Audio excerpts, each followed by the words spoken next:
Good morning. I'm Dr. Sageena George from Department of Pediatric and Preventive Dentistry. Today, our topic of discussion is pulpotomy. It is a pediatric endodontic treatment modality. So let us see the definition. Pulpotomy is defined by Finn as the complete removal of the coronal portion of the dental pulp, followed by placement of a suitable dressing or medicament that will promote healing and preserve the vitality of the tooth.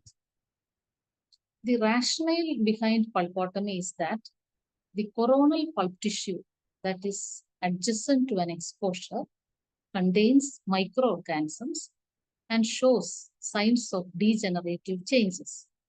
So when this tissue is removed, followed by appropriate treatment, the tooth can remain in a healthy, asymptomatic condition until normal exfoliation.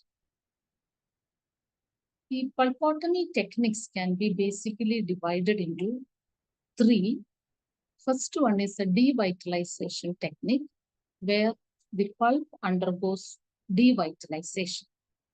And examples of medicaments used in this case are formecresol, electrosurgery, laser, etc.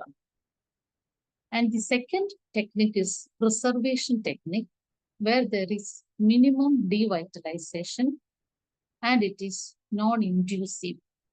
And examples of medicaments coming under this are glutaraldehyde, ferric sulfate, etc. And the third technique is regenerative. Here, the pulp undergoes regeneration and it is reparative also. That is, there is reparative dentine formation. And the medicaments coming under this group include calcium hydroxide, MTA, biodentine, bone morphogenic protein, etc. And there is also non-vital pulpotomy. Even though the term is contradictory, it is done in compromised cases where pulpectomy procedure is impossible. And here the medicament used is beechwood creosote. So what are the indications and contraindications of pulpotomy? Once you learn the indication, the contraindication also comes along with that. So when we think about the indication, it can be done in primary as well as young permanent tooth and with a large carious lesion or a traumatic exposure. So on clinical examination, the indications include a large carious lesion and there will be normal gingiva with no sinus or fistula, normal color of the tooth, restorable tooth, and also the hemorrhage from the amputation site is pale red in color and hemostasis is easily achievable. When we think of the pain history, the indications include the pain will not be an extreme pain, may be associated with chewing, and there won't be any spontaneous pain or any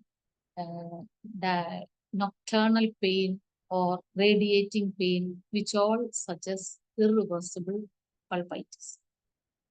And radiographically, there will be healthy root with at least 2/3 of the root length remaining, and there is no pathological external or internal resorptions, no interradicular or periradicular radiolucency.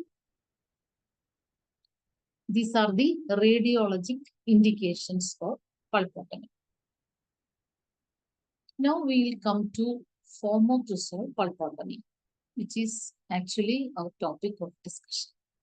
Formecresol pulpotomy is considered as the gold standard in primary tooth pulpotomy, and Formecresol contains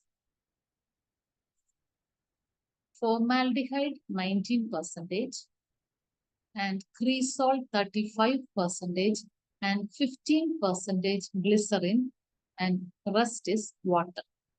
And this formaldehyde, it interacts with the protein portion of the tissue and make it resistant to autolysis.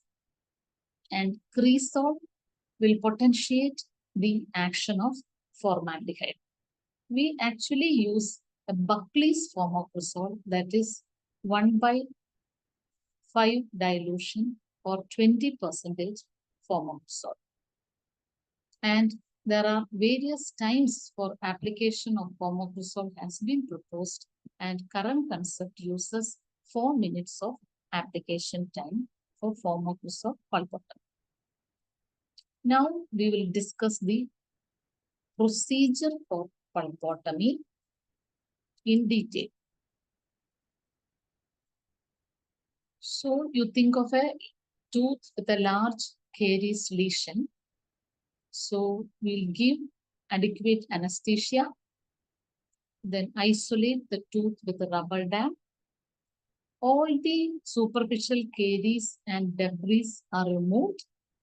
Then the entire roof of the pulp chamber is removed using a rotor handpiece.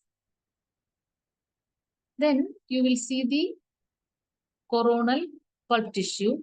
The entire coronal pulp tissue is amputated using a sterile excavator, spoon excavator, or a round burr. And you examine the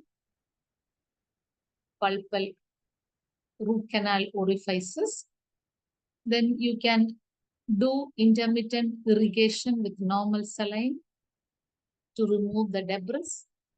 Then you should obtain hemostasis, or you should be able to control bleeding in less than 5 minutes of moist cotton pellet pressure application. So once you obtain hemostasis, we are applying formocresol. For applying formocresol, a cotton pellet is impregnated with the formocresol solution, and it is touched to absorbent gauze to remove the excess, and it is placed over the pulp stem. So as I said earlier, the ideal time is 4 minutes. So you wait for 4 minutes. After 4 minutes, the cotton pellet is removed and the pulp stem will appear brownish to black as a result of fixation. This is the procedure that I explained. A deep carious lesion, deroofing is done. You can see the pale red color of the bleeding, and hemostasis is obtained, and following which we apply formocresol, and after the cotton pellet of formocresol is removed, zinc oxide eugenol mix is placed in the chamber, followed by a permanent restorative material, and at last by a stainless steel crown. The teeth that are undergoing pulpotomy has to be given a stainless steel crown because the tooth becomes brittle following pulp therapy. This brittleness may be due to removal of the tooth structure or a change in physical property of the enamel and dentine following pulp extirpation.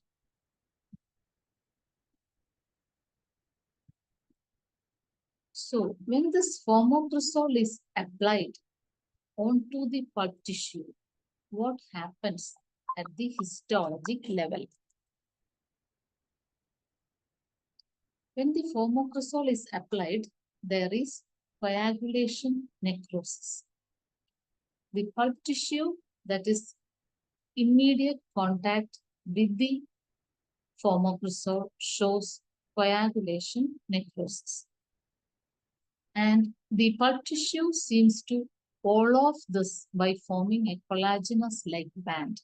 And 7 to 14 days later, three distinct zones appear. First one is broad acidophilic zone of fixation. Second one is broad pale staining zone with poor cellular definition. And third, a zone of inflammation which merges with the normal pulp tissue. And an apical migration of these zones have been reported, and at the end of 1 year, only the zone of fixation will remain throughout the pulp tissue.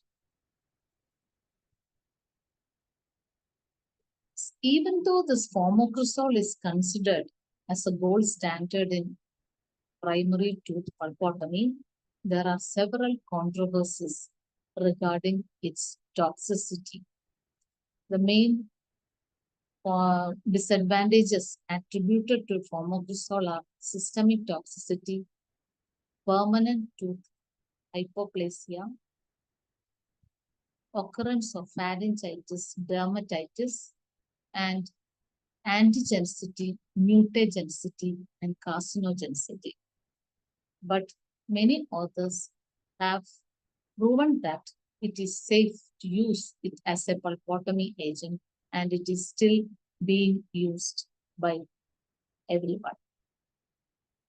To replace formocresol, other pulpotomy agents are there, like glutaraldehyde, which shows minimum toxicity and more effectiveness compared to formocresol, and also the recent materials like MTA, biodental, bioceramics, all are being used as pulpotomy agents. Thank you.